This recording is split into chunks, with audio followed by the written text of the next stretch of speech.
Assalamualaikum warahmatullahi wabarakatuh. Welcome to Hyuyin Channel.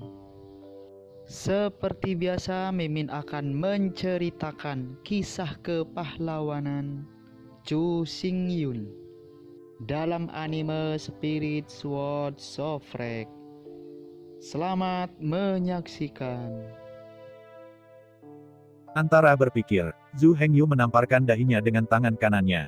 Arus udara hitam tiba-tiba naik dari acu point Bai Hui di atas kepala Zhu Hengyu. Wosh wosh, klik klik klik. Dalam suara siulan yang lebat, aliran udara hitam berubah menjadi 3000 keping armor hitam. Di bawah tatapan Zhu Hengyu dan Nir, 3000 keping kuku hitam ditumpangkan satu demi satu. Terkondensasi menjadi tubuh pertempuran yang memiliki bentuk tubuh yang persis sama dengan Zhu Hengyu, tetapi diselimuti serangkaian baju besi tertutup sepenuhnya. Tubuh Duan Zongxuan. Itu benar, ini adalah tubuh misterius Zhu Hengyu. Seluruh tubuh Xuanzong Dharma berpusat pada tubuh tempur Zhu Hengyu yang sempurna. Terkondensasi dengan jam kuno hitam sebagai cangkang. Set baju besi tertutup sepenuhnya ini sebenarnya adalah bentuk cangkang dari jam hitam kuno. Setelah memadatkan tubuh pertempuran, tubuh Xuanzong Fa merentangkan tangannya tanpa sadar. Ada suara menggosok baja yang padat di sekujur tubuhnya. Melihat sekeliling, badan hukum Xuanzong dengan kasar membuka kakinya dan menyapa dua prajurit runtuh terdekat. Badan hukum Xuanzong Zhu Hengyu dengan cepat bertabrakan dengan dua tentara yang runtuh. Di tengah deru keras 3 angka, Anda meninju dan menendang saya, berjuang bersama. Menghadapi serangan dua tentara yang runtuh, tubuh Dharma Xuanzong seperti Iron King Kong yang tak terkalahkan, sama sekali tidak tergerak. Namun, tinju badan hukum Xuanzong mengecam baju zirah prajurit Chaos. Meskipun itu mengenai keras, Chaos Warrior hanya terhuyung-huyung dan pulih. Ledakan, ledakan, ledakan. Di tengah suara dentang keras, 3 sosok hitam yang sama misteriusnya, Anda meninju, saya meninju, dan pertempuran menjadi bola. Pada saat ini, prajurit ketiga yang runtuh sudah berlari di depannya. Zhu Hengyu tidak berani mengabaikannya. Bergabung dengan Nir dan Black Girl lagi, dan bertarung dengan prajurit ketiga yang pingsan ini. Waktu berlalu 1 menit demi 1. Akhirnya, lebih dari setengah jam kemudian, Zhu Hengyu berturut-turut merilis ribuan Dao Shen Luo GLA. Nir merilis ribuan Frostbolt. Setelah Heimei merilis ribuan Chaos Sword Ki. Tentara yang runtuh akhirnya dipenggal, dan kristal kekacauan dikondensasi. Kemudian dia melihat badan hukum Xuanzong dan dua tentara lainnya yang pingsan. Seperti yang Anda lihat, ketiga lelaki itu seperti 3 pandai besi. Anda meninju, saya meninju, dan itu penuh sukacita. Dentang, dentang, nyaring. Setelah bermain selama lebih dari setengah jam, masih belum ada pemenang atau pecundang di antara ketiganya. Melihat adegan ini, Zhu Hengyu membuat keputusan secara instan. Meskipun tubuh Xuanzong Dharma hampir tak terkalahkan dalam pertahanan, jelas bahwa tubuh Xuanzong Dharma jelas bukan prajurit jarak dekat. Penggunaan Zhu Hengyu saat ini tidak dapat mengerahkan kekuatan sebenarnya dari badan hukum Xuanzong sama sekali. Itu seperti, ambil busur dan anak panah dan gunakan sebagai pedang lebar untuk melawan musuh dalam pertempuran jarak dekat. Bukan karena busur dan anak panahnya tidak sekuat pedang, tetapi Anda belum menemukan penggunaan busur dan anak panah yang benar. Tidak mengerahkan kekuatan sebenarnya dari busur dan anak panah. Tetapi untuk saat ini, Zhu Hengyu tidak punya waktu untuk berpikir terlalu banyak. Lebih baik untuk menyelesaikan pertempuran saat ini terlebih dahulu, dan kemudian mengambil waktu untuk mempelajari penggunaan yang benar dari tubuh yang mendalam dari jam yang mendalam. Setelah memikirkannya, Zhu Hengyu bekerja sama dengan badan hukum Xuanzong untuk menyerang dua tentara yang runtuh bersama. Berjuang lebih dari 1 jam. Dua badan pertempuran yang kacau akhirnya dikalahkan sepenuhnya. Melihat dua kristal kekacauan di tanah, Zhu Hengyu tahu bahwa untuk saat ini, tidak masuk akal untuk menyerap kedua kristal kekacauan ini. Hingga kini, kekuatan hanya 180.000 yuan tidak ada artinya bagi Zhu Hengyu. Dalam hal ini, lebih baik untuk menjaga kristal kekacauan ini. Untuk Zhu Hengyu, jika dia tidak memiliki kekuatan sumber, dia bisa bergegas ke medan perang Qingmu. Berbalik, sumber ratusan juta masih pasti. Meskipun panen semacam ini hanya dapat dilakukan setiap 3 tahun sekali, bagi Zhu Hengyu, itu sudah cukup. Karena itu, Zhu Hengyu tidak terburu-buru untuk menyerap kristal kekacauan di tangannya. Akumulasi jika Anda membutuhkannya. Bahkan jika lebih efektif untuk menyerap di masa depan itu dapat diserap kapan saja, dan tidak ada terburu-buru saat ini. Adapun Nir, pada perjalanan ini, Zhu Hengyu menyimpan sejumlah besar lotus salju beku dan lotus salju di gelang Raja Es. Bagi Nir, dia bahkan tidak perlu menyerap kristal kacau ini. Ada pemurnian darah beku dan buah teratai salju, cukup untuk memberinya kekuatan sumber air yang dia butuhkan. Setelah hanya sedikit ragu, Zhu Hengyu memasukkan 2 atau 3 kristal kekacauan ke dalam mulut dan lengannya. Kristal yang kacau, hitam dan berkilau, tidak besar, hanya seukuran kedelai. Bahkan jika ribuan bertambah, itu tidak banyak. Sepanjang hari berikutnya, Zhu Hengyu menjelajahi peta sepanjang jalan, tetapi tidak membunuh tentara yang runtuh lagi. Bagi Zhu Hengyu sekarang, kekuatan penghancurnya terlalu terbatas. Jangan berbicara tentang bertempur melawan panglima perang ambruk, bahkan melawan pejuang ambruk biasa, Anda harus bergantung pada penggilingan untuk membunuh mereka. Dibutuhkan lebih dari setengah jam untuk membunuh seorang prajurit yang pingsan, yaitu lebih dari 1 jam. Efisiensi ini terlalu rendah. Daripada ini, lebih baik untuk menyerah berburu prajurit runtuh biasa ini. Berkonsentrasilah sepanjang waktu dan energi Anda untuk menjelajahi peta medan perang yang runtuh ini sesegera mungkin. Pepatah lama berjalan dengan baik. Pertajam pisau dan cincang kayu Anda. Lakukan pekerjaan pendahuluan terlebih dahulu, lalu pikirkan hal-hal lain. Tentu saja, antara menjelajahi semua jalan, Zhu Hengyu juga terus berkomunikasi dengan badan Xuanzong Dharma. Mencari tubuh Dharma Xuanzong, metode penggunaan yang benar. Jika itu sederhana, gunakan badan hukum Xuanzong sebagai kepala roh. Pertahanannya cukup untuk saat ini. Tidak ada kekuatan yang diketahui dapat menyebabkan kerusakan padanya. Tetapi kekuatan serangan dan kekuatan destruktif terlalu lemah. Meskipun setiap pukulan dan setiap kaki badan hukum Xuanzong seberat gunung. Tetapi jika lawan berada pada keruntuhan prajurit, tampaknya akan menggelitik. Setelah bertarung lebih dari setengah jam, mereka bahkan tidak merusak lapisan kulit berminyak. Setelah berkomunikasi sepanjang hari, Zhu Hengyu akhirnya menemukan beberapa hal penting. Tubuh jam yang mendalam ini sangat misterius. Jika Anda ingin menjelajahi misteri badan Dharma Xuanzong, Anda harus menyisihkan waktu khusus untuk pemahaman yang terperinci. Akhirnya, malam tiba. Zhu Hengyu menemukan sudut yang sunyi dan mendirikan tenda. Momen selanjutnya, pikiran ilahi Zhu Hengyu memasuki tubuh Xuanzong Dharma dan menjelajahi dengan semua kekuatannya. Untuk waktu yang lama, Zhu Hengyu akan memindahkan jiwa ke tubuh Duan Zuan Xuanzong setiap malam ketika dia pergi tidur. Upaya untuk menyempurnakan badan Dharma Xuanzong, dan berusaha untuk memperbaiki badan Dharma Xuanzong hingga 30% sesegera mungkin. Namun, pemahaman Zhu Hengyu tentang tubuh Dharma Xuanzong masih kurang. Aku bahkan tidak memahaminya sama sekali. Zhu Hengyu bahkan tidak tahu apakah tubuh Dharma Xuanzong adalah tubuh daging atau bahan logam. Kali ini, Zhu Hengyu akhirnya meluangkan waktu untuk mempelajari masalah ini secara khusus. Di bawah eksplorasi Zhu Hengyu, sejumlah besar informasi dengan cepat terdeteksi. Tubuh Dharma Xuanzong ini tidak terbuat dari logam. Faktanya, bahan dari jam hitam kuno bukanlah emas, besi atau baja. Bahkan tubuh dari daging dan darah. Lebih tepatnya, itu adalah kombinasi antara daging, darah, dan baja. Tidak hanya memiliki kekuatan dan kekerasan berlian, tetapi juga memiliki semua karakteristik tubuh yang hidup. Adapun baju besi hitam yang mengelilingi badan hukum Xuanzong. Ini adalah tubuh jam hitam kuno. Pertahanannya begitu kuat sehingga bahkan satu pukulan untuk menghancurkan dunia tidak bisa merusaknya. Karena itu, tubuh hitam memiliki tingkat pertahanan yang tak terkalahkan. Tidak ada cara untuk merusaknya sama sekali.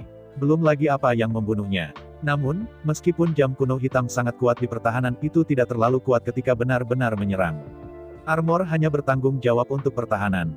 Jika Anda ingin meningkatkan serangan, Anda harus menemukan cara lain. Di bawah deteksi cermat, Zhu Hengyu segera menemukan fakta. Tidak perlu repot tentang pembelaan badan hukum Xuanzong. Kerusakan apapun yang sudah diketahui, termasuk serangan yang menghancurkan dunia, tidak dapat menyebabkan kerusakan padanya. Hal berikutnya yang harus dipertimbangkan Zhu Hengyu adalah memperkuat serangan badan hukum Xuanzong. Namun, bagaimana memperkuat kekuatan serangan badan hukum Xuanzong? Begitu dia memikirkan pertanyaan ini, Zhu Hengyu langsung memikirkan Dutian. Hukum yang terkandung dalam garis keturunan 1000 bulu dan derek emas Dutian sangat cocok untuk tubuh Xuanzong Dharma. Namun, sangat disayangkan bahwa tubuh jam Zhu Hengyu yang mendalam tidak memiliki kekuatan garis keturunan yang sama. Namun, Zhu Hengyu tidak kecewa. Bagaimanapun, misteri dan prinsip garis keturunan Qianyu Jinhe telah dipatahkan olehnya. Jika hanya ada 1000 garis keturunan derek emas, itu mungkin lebih buruk. Tapi masih ada garis keturunan Haotian untuk mendominasi badak. Dan 3000 garis keturunan Willow lemah dari Liu Mei. 3 garis keturunan utama semuanya memiliki karakteristik yang sama. Menggabungkan karakteristik ini, Zhu Hengyu memiliki banyak ide. Ketika hatiku bergerak, Zhu Hengyu menenggelamkan pikiran rohaninya ke dalam inti badan hukum Xuanzong, yang merupakan posisi hati. Melihat sekeliling, di jantung tubuh Xuanzong Dharma, sebuah jam hitam kuno tergantung tinggi di sana. Permukaan jam kuno hitam tampak seperti cangkang abu-abu yang tidak bertekstur. Sedangkan untuk interior jam hitam kuno, Zhu Hengyu belum hati-hati menyelidikinya. Setelah menarik napas panjang, Zhu Hengyu memikirkannya. Mengontrol roh pikiran, tiba di bawah jam kuno hitam. Lihat dari bawah ke atas. Ada kekacauan di dalam jam hitam kuno, dan awan udara kacau berputar santai di jam hitam kuno. Seperti pusaran yang berputar, ia berputar diam-diam. Lokasi pusaran berada di mulut lebar di bawah jam hitam kuno. Seperti penghalang, pintu masuk ke jam kuno hitam itu diblokir. Di sekitar dan di atas pusaran air adalah dinding bagian dalam jam hitam kuno. Mengontrol pikiran ilahi, Zhu Hengyu memasuki jam kuno hitam dan muncul di tengah pusaran kacau. Momen selanjutnya, Zhu Hengyu membuka matanya lebar dengan takjub, wajahnya luar biasa. Menatap kakinya, pusaran air yang berputar-putar itu seperti mata laut di lautan luas. Dinding bagian dalam jam kuno hitam itu seperti kubah langit terbalik. Meskipun di atas langit gelap gulita. Tetapi ketika saya melihat ke atas, saya benar-benar merasa seperti sedang menatap langit. Melihat ruang kosong yang luas ini dengan takjub, dan ada ruang gelap di mana-mana. Guncangan batin Zhu Hengyu tidak bisa diungkapkan dengan kata-kata. Di dalam jam kuno hitam ini, ada dunia kecil. Meskipun, dunia ini hampir miniatur hingga ekstrim. Meskipun ini bagian dari surga dan bumi, itu sederhana sampai ekstrim. Tapi, bagaimanapun juga ini benar-benar dunia yang kecil dan kasar. Jika Anda membandingkan dunia luar dengan istana mewah seluas ribuan hektar, maka dunia dalam jam kuno hitam adalah gubuk kasar. Tidak hanya itu belum sempurna, dan wilayahnya sangat kecil dan agak terlalu banyak. Melihat dunia kecil yang kosong dan sunyi, kejutan batin Zhu Hengyu dapat dibayangkan. Jangan melihat Xiao Tiandi sedikit terlalu kecil. Tapi di luar dunia ini, ada cangkang keras yang tidak bisa dihancurkan. Menenangkan kegembiraan, Zhu Hengyu melepaskan pikiran rohaninya dan menjelajahi dunia kecil ini hingga batasnya. Segera, Zhu Hengyu membuka matanya dengan serius. Dunia ini tidak hanya kecil sampai batasnya, tetapi juga mandul hingga batasnya. Selain itu, ia berada di ambang kehancuran. Awalnya, jam kuno hitam ini mengandung sejumlah besar kekacauan. Tetapi dengan berlalunya waktu, udara kacau di jam hitam kuno perlahan menghilang. Apalagi saat Zhu Hengyu dalam bahaya sebelumnya. Setelah jam kuno hitam diaktifkan, itu akan mengkonsumsi banyak energi kacau. Jika Zhu Hengyu tahu kemudian, pusaran kacau ini mungkin akan runtuh secara langsung. Dunia ini terlalu kasar. Pada dasarnya tidak ada 3000 aturan. Bahkan menekan waktu dan ruang hanyalah naluri sebuah dunia, bukan kekuatan hukum. Karena tidak ada aturan, udara kacau dunia ini perlahan-lahan menghilang. Setelah energi pusaran kacau habis, benih semrawut akan layu sejak saat itu. Pada saat itu, tubuh dunia ini mati. Untungnya, pada saat yang paling kritis, Zhu Hengyu memasuki jam kuno hitam. Menemukan situasi berbahaya di dunia ini. Dengan pikiran di benaknya, tubuh pikiran spiritual Zhu Hengyu mengintip di tangan kanannya dan mengeluarkan kristal kekacauan. Zhu Hengyu menjabat tangannya dan melemparkan kristal kekacauan ke pusaran kekacauan di bawah kakinya. Di bawah tatapan Zhu Hengyu. Setelah kristal yang kacau itu jatuh ke pusaran yang kacau, ia dengan cepat menghilang menjadi arus udara hitam dan bergabung ke dalam pusaran itu. Orang tidak bisa. Selanjutnya, Zhu Hengyu menaruh semua kristal kacau yang diburunya hari ini ke dalamnya. Akhirnya, pusaran kacau, yang sangat tipis sehingga bisa menghilang kapan saja, akhirnya lebih tebal. Ketika diputar, itu lebih stabil. Melihat vortex chaos yang lebih tebal, Zhu Hengyu akhirnya lega. Saya tidak berani tinggal di sini terlalu lama. Dalam kasus seseorang secara tidak sengaja runtuh pusaran kacau ini, maka dunia ini benar-benar mati. Pada waktu itu, jam kuno hitam akan hancur seperti pasir dan debu. Setelah ini benar, Zhu Hengyu mungkin menangis, dan dia tidak akan dapat menemukan nada. Dunia, meskipun itu hanya dunia mini. Tetapi tidak ada keraguan bahwa ini jelas merupakan pembawa jiwa tertinggi. Dengan surga dan bumi sebagai pembawa, maksud saya adalah kehendak Tuhan, bukankah ini impian dan pengejaran utama? Setelah meninggalkan badan hukum Xuanzong, Zhu Hengyu diam-diam menghela nafas lega. Dini hari berikutnya, Zhu Hengyu memanggil gadis hitam dan memulai perjalanan lagi. Berbeda dari sebelumnya, kali ini, tujuan Zhu Hengyu telah berubah. Kali ini, tujuan terbesar Zhu Hengyu adalah untuk memburu sebanyak mungkin kristal semrawut selama perjalanannya ke medan perang. Untuk melengkapi pusaran kacau yang sekarat di jam hitam kuno. Bagi Zhu Hengyu, ini adalah tugas yang paling penting. Segala sesuatu yang lain dapat disingkirkan sementara waktu. Zhu Hengyu tidak benar-benar tertarik berburu kristal kekacauan. Daya tarik uang dan kekayaan bagi Zhu Hengyu sudah sangat lemah. Tapi sekarang berbeda. Untuk mendapatkan kristal semrawut secepat mungkin, tambahkan pusaran kacau di jam hitam kuno. Zhu Hengyu akan melakukan yang terbaik kali ini. Antara Mercedes-Benz, seorang prajurit yang pingsan segera muncul di depannya. Melihat adegan ini, Zhu Hengyu memeriksa tangan kanannya dan mengeluarkan trisula perak cerah. Untuk saat ini, tubuh yang dalam dari jam yang dalam tidak berani menggunakannya. Jika Chaos Vortex mengering, badan Dharma Xuanzong akan runtuh. Di tengah deru keras, gadis hitam menundukkan kepalanya dan membanting prajurit yang runtuh itu beberapa langkah. Pada waktu bersamaan, Zhu Hengyu memegang trisula perak cerah dengan erat di tangan kanannya, dan guntur menggelegar pertama kali. Dalam guntur dan kilat yang menyala-nyala, sosok prajurit yang runtuh itu berhenti sedikit. Mengambil keuntungan dari celah ini, Otot-otot lengan kanan Zhu Hengyu tiba-tiba menegang. Trisula perak cerah di tangannya menyapu ke arah prajurit yang runtuh dengan rengekan keras.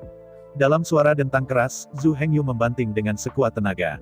Prajurit yang roboh tertegun lagi. Betul sekali, serangan terkuat Zhu Hengyu saat ini sebenarnya adalah serangan jarak dekat, dengan kekuatan api penyucian di dalam tubuh. Ditambah dengan peningkatan 3 trisula perak cerah. Kekuatan memutar horizontal Zhu Hengyu dapat digambarkan sebagai menakjubkan hingga ekstrim. Dentang, nyaring. Mengemudi gadis hitam, Zhu Hengyu mengejar prajurit yang runtuh sepanjang jalan. Trisula perak cerah di tangannya meledak ratusan kali. Akhirnya, ditemani oleh Zhu Hengyu yang kejam dan kejam. Tentara yang runtuh itu akhirnya meledak menjadi debu di langit, menghilang di antara langit dan bumi. Pada saat yang sama, kristal kacau hitam dan cerah jatuh di tanah. Folly mengambil kristal yang kacau, dan Zhu Hengyu segera memasukkannya ke dalam jam kuno hitam di pusaran. Hanya sebentar, kristal kacau itu benar-benar terurai oleh pusaran kacau. Itu berubah menjadi udara kacau paling murni dan bergabung menjadi pusaran kacau. Selama sebulan penuh berikutnya, Zhu Hengyu bergegas ke sana kemari, memburu tentara yang runtuh di mana-mana. Akhirnya, 1 bulan berakhir. Saya tidak tahu tim mana yang dipenggal oleh jenderal yang pingsan. Zhu Hengyu dan Nir secara bersamaan dipindahkan dari medan perang kehancuran dan kembali ke ibu kota surgawi. Dalam perjalanannya menuju kehancuran medan perang, Nir tidak senang di hatinya. Nir sendiri tahu betul bahwa perjalanannya menuju kehancuran medan perang benar-benar menjadi beban. Frostbolt yang dia tembakkan tidak dapat menyebabkan kerusakan pada prajurit yang runtuh. Menghadapi kenyataan ini, Nir sebenarnya sangat tertekan. Awalnya, Nir berencana untuk mengikuti Zhu Hengyu dan menemaninya ke ujung dunia.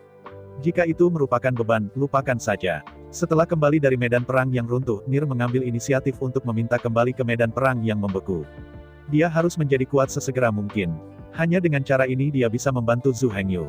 Kalau tidak, bahkan jika dia bisa tinggal bersama Zhu Hengyu sementara waktu. Tapi begitu Zhu Hengyu pergi ke medan perang yang lebih tinggi dan lebih berbahaya, dia pasti tidak akan bisa menemaninya. Menghadapi permintaan Nir, Zhu Hengyu sangat senang. Awalnya, dia masih khawatir. Saya tidak tahu harus berkata apa kepada Nir. Nah sekarang, Nir jelas lebih masuk akal daripada yang dia pikirkan. Dia tidak perlu berbicara, dia secara otomatis mengusulkan untuk kembali ke Frost Battlefield dan berlatih keras. Apalagi, bagaimana Zhu Hengyu akan menghubungi orang lain selanjutnya. Sisi lain, setelah kembali ke Frost Battlefield, Nir bergabung dengan Snowman King. Perjalanan menuju kehancuran medan perang ini membuatnya sepenuhnya menyadari kelemahannya. Ketika dia kembali kali ini, dia tidak akan terus melakukan apapun dan bersembunyi di Crystal Palace. Setelah kembali ke Frost Battlefield, Nir mengendarai Snowman King dan meninggalkan Crystal Palace. Selanjutnya, Nir akan menarik sejumlah besar daya air melalui pertempuran yang sebenarnya. Dan melalui pertempuran yang sebenarnya, untuk meningkatkan kemampuan tempur mereka yang sebenarnya. Kalau tidak, dia akan selalu menjadi beban. Nir tahu betul, memiliki garis keturunan air sejati Sun, dia bisa tinggal di medan perang percobaan selamanya. Ini memberinya keuntungan mutlak atas orang lain. Selama dia mau bekerja keras, dia bisa tumbuh dengan cepat. Mengenai permintaan Nir, Raja Snowman awalnya tidak mau. Bagaimanapun, membunuh jenis yang sama sulit untuk diterima. Tapi kata-kata Nir, dia tidak bisa tidak pergi. Raja Snowman tidak melakukan apa-apa sendiri, tetapi hanya bertanggung jawab untuk melindungi Nir, dan mendorongnya untuk berlari kencang di Frost Battlefield. Nir, di sisi lain, bertanggung jawab untuk melepaskan baut es, menembak semua manusia salju dan monster salju yang dihadapi, dan dengan cepat mendapatkan kekuatan air. Namun, kekuatan Nir masih lemah. Bagaimanapun, kecepatan daya air terbatas. Jika itu hanya untuk sumber daya air, dia sebenarnya tidak perlu pergi berburu. Tujuan terbesar Nir bukanlah tenaga air, tetapi untuk meningkatkan kekuatan tempur mereka, meningkatkan kekuatan destruktif mereka dari Frostbolt. Bahkan jika kekuatan sumber air terlalu banyak untuk digunakan, dia tidak akan berhenti. Nir tidak menyia-nyiakan kelebihan tenaga air, dan semua ditanamkan di Raja Salju. Setelah menyerap sejumlah besar kekuatan air, kekuatan Snowman King juga berubah setiap hari, dan itu meningkat dengan cepat. Dengan peningkatan kekuatan, secara bertahap, ambisi Raja Yeti mulai tumbuh. Meskipun Raja Salju tidak akan menyerang dari awal sampai akhir, dia telah membentuk Legiun 36 monster salju. Setiap kali saya bepergian, saya membawa 36 monster salju ini. Kemanapun Anda pergi, rumput tidak akan tumbuh. Dengan cara ini, Raja Snowman sendiri merasa nyaman. Bagaimanapun, Raja Yeti tidak pernah menyerang Yeti dan Yeti dari awal sampai akhir. Adapun monster salju untuk melakukannya, itu bukan niatnya. Itu hanya perintah dari Nir, itulah yang dimaksud Nir. Dia hanya seorang pelaksana. Oleh karena itu, jantung Raja Snowman sangat stabil. Namun dengan berdirinya pasukan kecil ini, daya sumber air yang diperoleh sangat meningkat. Bukan saja Nir tidak menggunakan tenaga sumber air yang didapat, bahkan jika Snowman King ditambahkan, sudah terlambat untuk belajar. Kelebihan sumber daya air dialokasikan untuk 36 monster salju untuk penyerapan. Adapun mengapa hanya 36 monster salju yang direkrut? Bahkan, jika Anda melepaskannya, Raja Yeti dapat merekrut hingga 3000 Yeti. Namun, kekuatan Raja Snowman saat ini pada akhirnya terlalu rendah. Begitu ada terlalu banyak monster salju, dia tidak bisa sepenuhnya mengendalikannya. 36 monster salju, dia tidak mudah dikendalikan. Begitu ada lebih banyak monster salju, aku khawatir ini akan berantakan. Tidak perlu terlalu banyak monster salju di medan perang beku ini. 36 monster salju sudah menjadi tim yang tak terkalahkan. Dengan berlalunya waktu, Nir semakin banyak berburu sumber daya air, dan bahkan melebihi batas atas yang bisa diserap 36 monster salju. Secara alami, kelebihan daya air tidak bisa disia-siakan. Untungnya, yang dibuat oleh Zhu Hengyu, yang dapat memegang handguard penyimpanan energi batu giok es di 300.000 sumber air, telah diberikan kepada Nier. Oleh karena itu, sesekali, Nir akan memberikan tantangan penyimpanan energi es batu giok kepada Raja Snowman. Dia membawanya ke Frost City dan menjualnya. Ubah daya sumber air menjadi kupon 5 elemen. Perlahan, Nir secara bertahap mengumpulkan kekayaan yang menakutkan di tangannya. Namun, Nir sendiri tidak tahu tentang uang. Dalam kehidupan yang begitu besar, ia tidak pernah secara pribadi menghabiskan uang. Saya tidak tahu apa gunanya uang. Untuk Nir, dia hanya tidak ingin membuang banyak tenaga air. Karena dapat ditukar menjadi kupon 5 elemen, maka ada baiknya menukarnya. Kalau tidak, semuanya sia-sia. Lambat laun, di rumah harta Nir Crystal Palace, sejumlah besar kupon 5 elemen secara bertahap terkumpul. 1 jam ketika dunia 5 elemen dibalik adalah hari di Frost Battlefield. Hari yang membalikkan alam 5 elemen hampir setengah bulan di Frost Battlefield. Meskipun Nir tidak mendapatkan banyak panen setiap hari, dia tidak bisa menahannya. Aliran waktu di Frost Battlefield terlalu cepat. Membalikkan 5 elemen alam dan tidur, seminggu telah berlalu sejak Frost Battlefield. Terutama baju besi es yang mahir dalam Nir dapat diberkati pada monster salju. Monster salju yang diberkati dengan baju besi es memiliki kekuatan pertahanan yang sebanding dengan roh es. Selain itu, terus menyerap kekuatan sumber air, kekuatan 36 monster salju juga meningkat dengan cepat. Tentara lebih mahal, tidak terlalu mahal. Di bawah perintah Nir, Raja Manusia Salju memperbudak 3000 monster salju dan menyegelnya di Crystal Palace untuk perlindungan.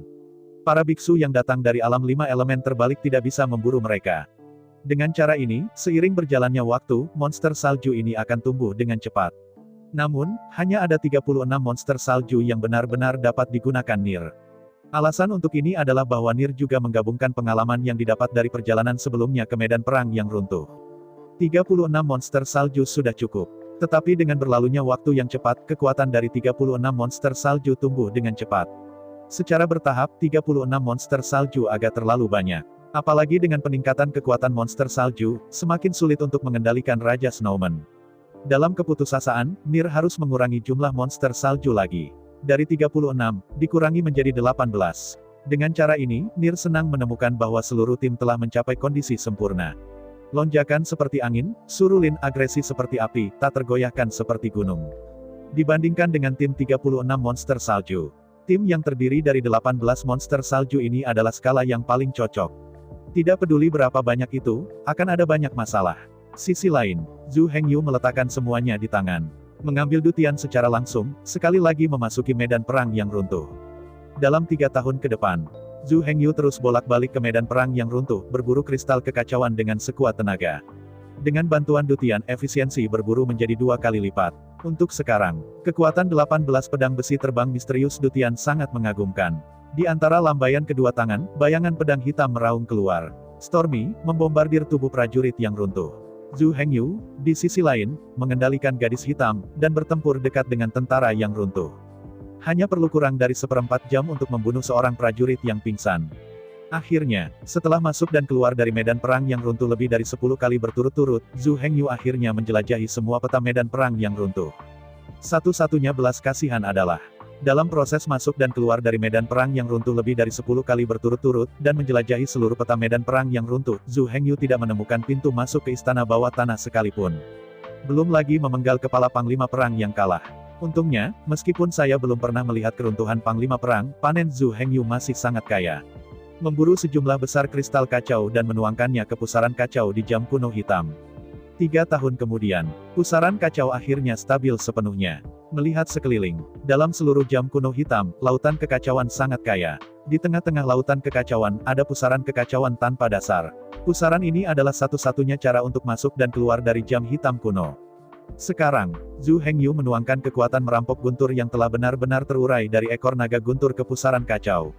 Kekuatan guntur, seperti akar tanaman, benar-benar mengunci sarang spiral yang kacau.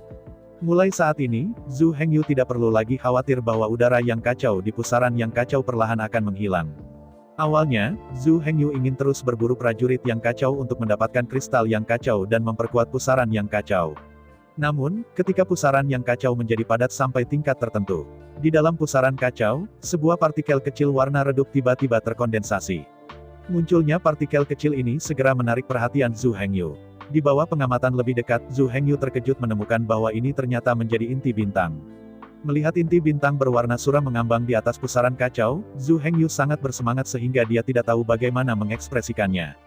Kemampuan untuk mengembun inti bintang menunjukkan bahwa pusaran yang kacau ini telah hidup kembali. Ini menunjukkan bahwa dunia kecil ini dapat terus tumbuh. Itu berarti bahwa bintang dan bahkan kehidupan dapat muncul di dunia kecil ini. Melihat bintang kecil berwarna gelap itu, Zhu Hengyu tahu, jika Anda ingin bintang ini tumbuh sesegera mungkin, Anda harus memupuk kota di pusat inti bintang. Bukan hanya inti dari bintang ini yang perlu disempurnakan menjadi kota. Bahkan, di dunia ini di jam kuno hitam, pada inti setiap bintang, sebuah kota harus disempurnakan. Hanya dengan cara ini, inti bintang ini tidak akan mudah runtuh, hancur, hilang. Terlebih lagi, setiap surga dan bumi hanya dapat diolah menjadi kota jenis yang sama. Jenis objek kota menentukan karakteristik dan karakteristik dunia ini. Tentu saja, bukan tidak mungkin Anda hanya perlu membudidayakan beberapa jenis kota.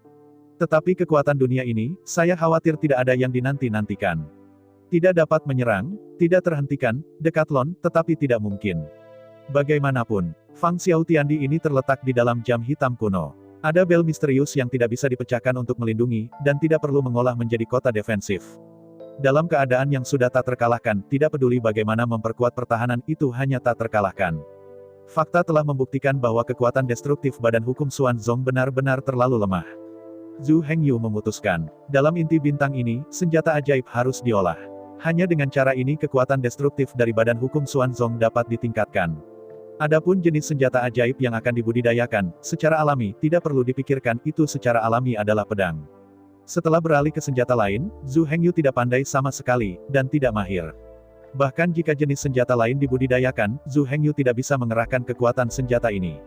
Hanya dengan menumbuhkan kota-kota tipe pedang, Zhu Hengyu dapat meledakkan kekuatan penuh kota-kota itu seperti duta besar pasukan. Pikirkan saja, Zhu Hengyu memikirkan kota yang sempurna. Kota ini tidak lain adalah pedang kehancuran di medan perang kehancuran, Panglima Perang Kehancuran. Pedang kehancuran ini adalah objek ilahi yang ditempa oleh kekuatan kehancuran dunia. Ini adalah harta yang tak seorang pun bisa membuat dengan kekuatan satu orang. Pedang kehancuran tidak hanya cukup kuat, tetapi juga cukup besar.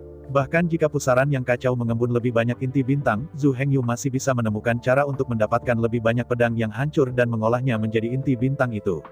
Mempertimbangkan hal ini, Zhu Hengyu membuat keputusan yang menentukan. Di waktu berikutnya, dia akan pergi keluar, mencari pintu masuk ke istana bawah tanah, berjuang untuk memburu para prajurit Benghuai, dan mendapatkan pedang kecelakaan itu. Apa yang Zhu Hengyu butuhkan lebih dari sekadar pedang kehancuran. Yang dia butuhkan adalah 10 pegangan, 100 pegangan. Bahkan ribuan pegangan. Setelah membuat keputusan, Zhu Hengyu memanggil Dutian dan mengumumkan perubahan tujuan strategis. Saya mendengar bahwa tujuan berikutnya bukan lagi untuk berburu Chaos Crystals. Sebagai gantinya, mereka mencari istana bawah tanah Benghuai dengan seluruh kekuatan mereka, memburu Panglima Perang Benghuan, dan mendapatkan pedang Benghuan. Bagaimana pedang kehancuran ini bisa begitu mudah diperoleh? 3.000 tim memasuki medan perang yang sama. Hanya ada satu prajurit yang hancur. Belum lagi, bisakah Anda menemukan istana bawah tanah yang runtuh dalam waktu singkat? Bahkan jika ditemukan, itu mungkin bukan lawan jenderal yang pingsan. Dan yang paling penting, bahkan memenggal kepala hancurkan warrior biasa akan menghabiskan banyak waktu. Namun, prajurit yang runtuh tidak hanya 2 kali lebih merusak dari prajurit yang runtuh. Pertahanan prajurit Bengbao adalah 10 kali lipat dari prajurit Bengbao. Kehidupan Panglima Perang yang runtuh adalah 10 kali lipat dari prajurit yang pingsan. Runtuhnya Panglima Perang juga dapat dengan cepat pulih sendiri. Jika output tidak cukup, panggilan Anda tidak akan pulih dengan cepat. Bagaimana jika Anda menemukan keruntuhan umum? Pertahanan mungkin tidak dapat bertahan, serangan mungkin tidak dapat dipatahkan. Khusus untuk pukulan terakhir itu, ada kemungkinan besar bahwa itu akan diambil oleh tim ruang paralel lainnya.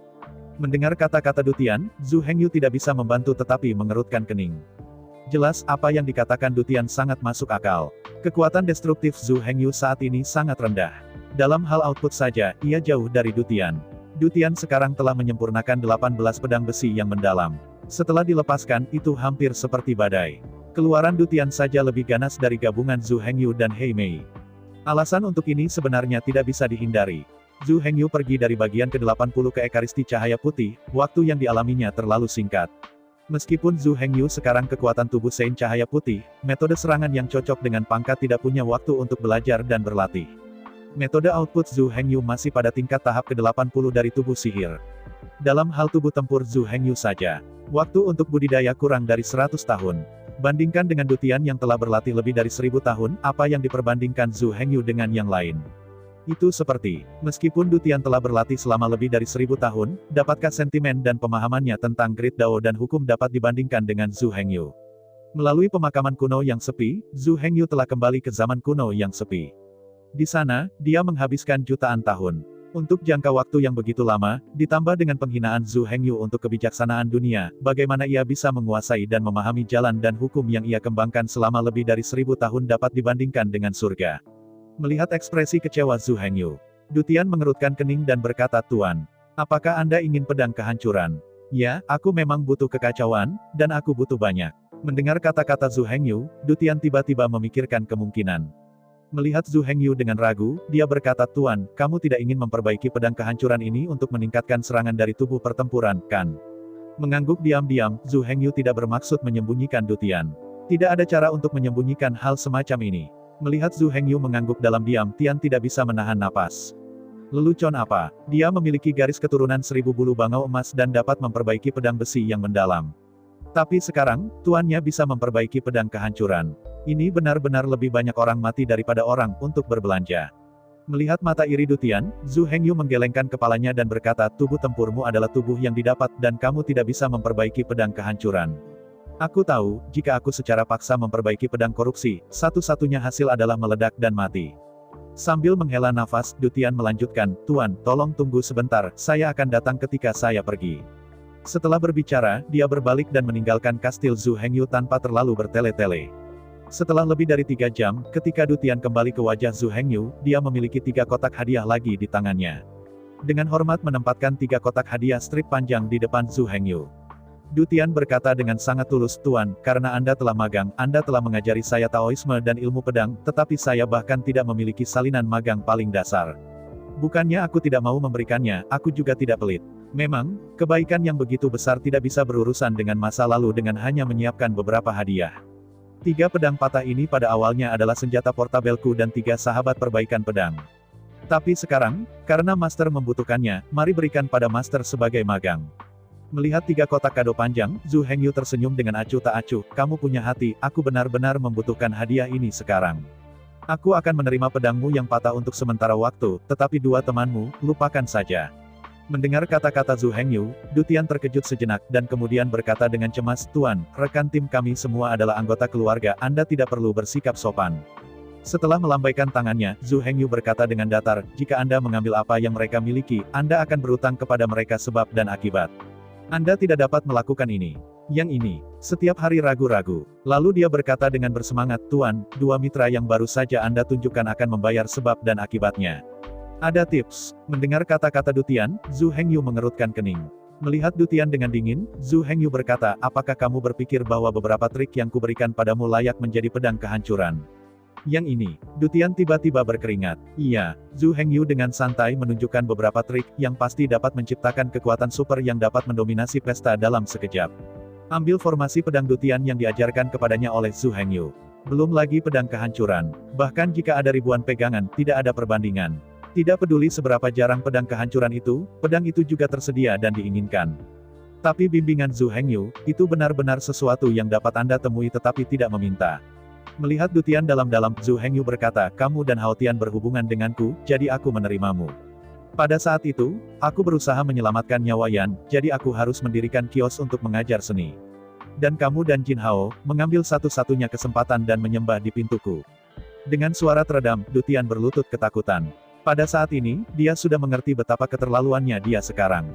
Meskipun Zhu Hengyu memang menjual seni, pada kenyataannya, guru tidak pernah berencana untuk mencari nafkah dari itu. Pada saat itu, alasan akting adalah untuk menyelamatkan hidup Yan. Karena itu, pikiran Dutian barusan agak memberontak. Mungkinkah Zhu Hengyu adalah jenis ahli seni bela diri yang dapat mengajari Anda beberapa trik jika Anda hanya memberikan uang atau harta? Jika bukan karena takdir, bahkan jika dia memberikan seluruh kota kepada Zhu Hengyu, tuannya tidak akan tertarik. Bagaimanapun, ilmu pedang Tao yang diajarkan oleh tuannya terlalu jauh jangkauannya. Setelah dipraktikkan ke alam tertinggi. Bahkan jika Anda bertemu dengan 3 leluhur kuno, itu masih bisa dihadapi secara langsung. Dari perspektif ini, jangan berbicara tentang kota surga belaka. Bahkan jika seluruh ranah 5 elemen terbalik diberikan kepada guru, orang-orang tidak tertarik. Ilmu pedang Tao sangat berharga. Dengan panik, Dutian berkata dengan penuh semangat, "Tuan, murid itu tahu bahwa ia telah mengatakan sesuatu yang salah, tetapi tujuan awal saya adalah tidak membiarkan guru melakukan seni. Tuir memang sedikit egois, dan aku berharap untuk mengambil kesempatan ini untuk meminta master terhormat untuk menunjukkan rekanku, dan membiarkan Tuir memiliki beberapa jenderal yang tersedia untuknya." Ya, mendengar kata-kata Dutian, Zhu Hengyu mengerutkan kening dan langsung tertawa. Jadi itu masalahnya. Jika ini masalahnya, itu bisa dimaafkan, tapi... Dengan ekspresi serius, Zhu Hengyu berkata, "Kamu menaruh harapan pada orang lain, ini kesalahan tersendiri. Bagaimana kamu bisa mengandalkan orang lain untuk membantumu berkultivasi? Bahkan jika orang lain membantu kamu berkultivasi, bagaimana kamu bisa mengatasinya? Bagaimana seharusnya kamu mempertahankan posisi kamu sebagai bos? Bagaimana kamu mempertahankan posisi kamu sebagai panglima tertinggi?" Mendengar kata-kata Zhu Hengyu, Dutian tiba-tiba terdiam. Iya, dia selalu menjadi pemimpin tim ini, bos. Justru karena di tim, semua anggota dibawa dan diberikan olehnya. Jika hubungan ini terputus, kemudian, bagaimana seharusnya semua orang rukun? Saya takut semua orang akan pergi untuk menyenangkan guru. Saya ingin mendapatkan lebih banyak bimbingan dari guru. Pada saat itu, kata-kata master lebih baik daripada Dutian. Posisi kepemimpinannya benar-benar terguncang. Setelah itu, kemudian, di dalam hatinya, harus ada kecurigaan untuk Zhu Hengyu. Perasaan antara tuan dan magang juga harus cacat. Begitu mereka mengganggu satu sama lain dengan tidak menyenangkan. Zhu Hengyu tidak repot melihatnya sama sekali, jadi bagaimana dia bisa menghabiskan banyak waktu untuk memberitakan kekuatan sihirnya. Memikirkan hal ini, keringat Dutian memudar lagi. Meskipun dia benar-benar berdedikasi untuk melakukan yang baik untuk mitranya, pendekatannya terbuka untuk dipertanyakan. Seperti yang guru katakan, tuannya miliknya sendiri. Akan terlalu bersemangat untuk sukses cepat dan konyol mengandalkan tuan untuk mengolah tangan kanannya.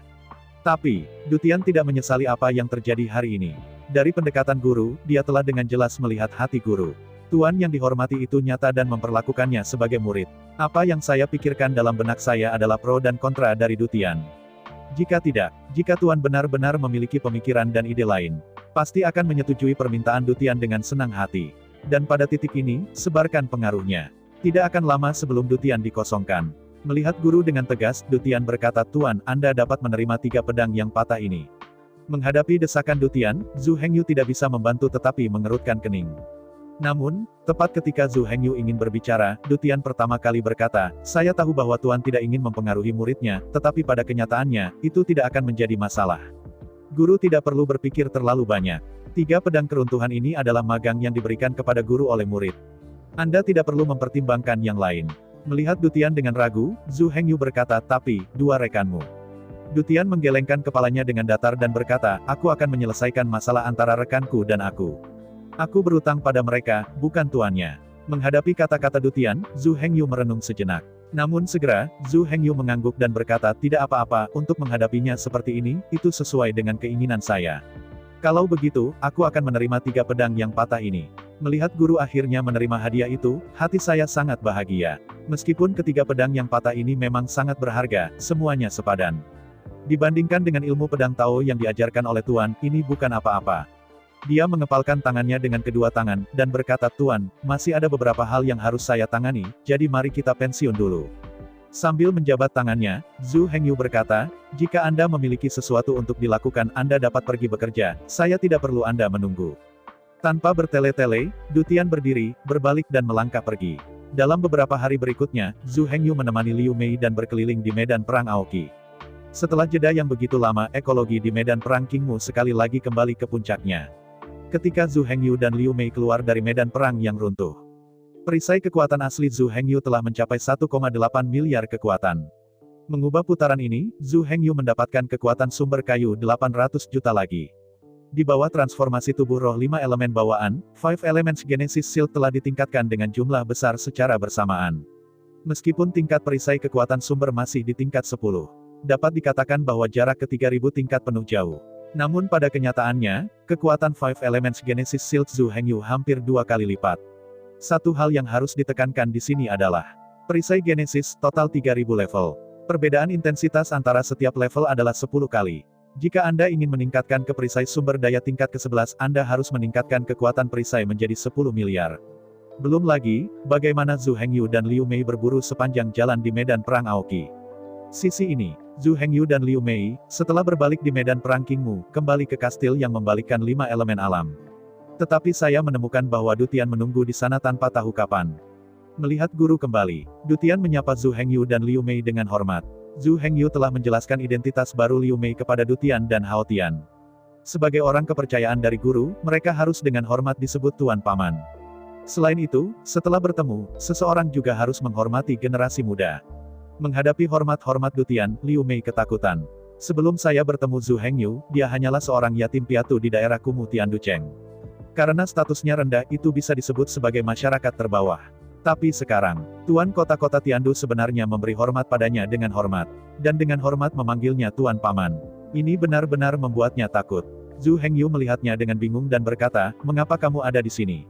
Masih ada beberapa hari sebelum babak selanjutnya dari medan perang yang runtuh terbuka. Mengetahui bahwa guru sangat membutuhkan Chaos Crystal, saya mencoba segala cara untuk membantu guru membeli badge.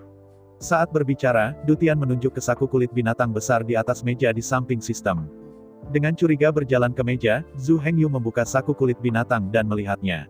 Seperti yang Anda lihat, kantong kulit binatang yang besar dipenuhi dengan kristal Chaos. Zhu Hengyu tidak bisa tidak terkejut. Kristal Chaos dapat memberi seorang beku sumber daya 10.000 poin. Apapun atribut Anda. Oleh karena itu, harga kristal kekacauan setinggi 1 juta. Tidak ada lebih dari 30.000 kristal kekacauan di saku ini. Dengan kata lain, saku kulit binatang yang sederhana ini berisi kekayaan besar lebih dari 30 miliar. Setelah menarik napas panjang, Zhu Hengyu berkata, "Kamu pada dasarnya menghabiskan semua uang yang kamu jual di sini." Dalam menghadapi penyelidikan Zhu Hengyu, saya tidak berani menipu, dan dengan hormat berkata, "Ya, uang dari penjualan real estate dalam beberapa tahun terakhir pada dasarnya telah dihabiskan. Jika Master membutuhkannya, saya dapat mengambil nama semua properti lain dari perusahaan dijual. Dalam hal ini, Anda dapat." Saya ucapkan banyak terima kasih kepada teman-teman yang telah menonton video yang saya tampilkan. Untuk video selanjutnya bisa standby di channel ini. Terima kasih.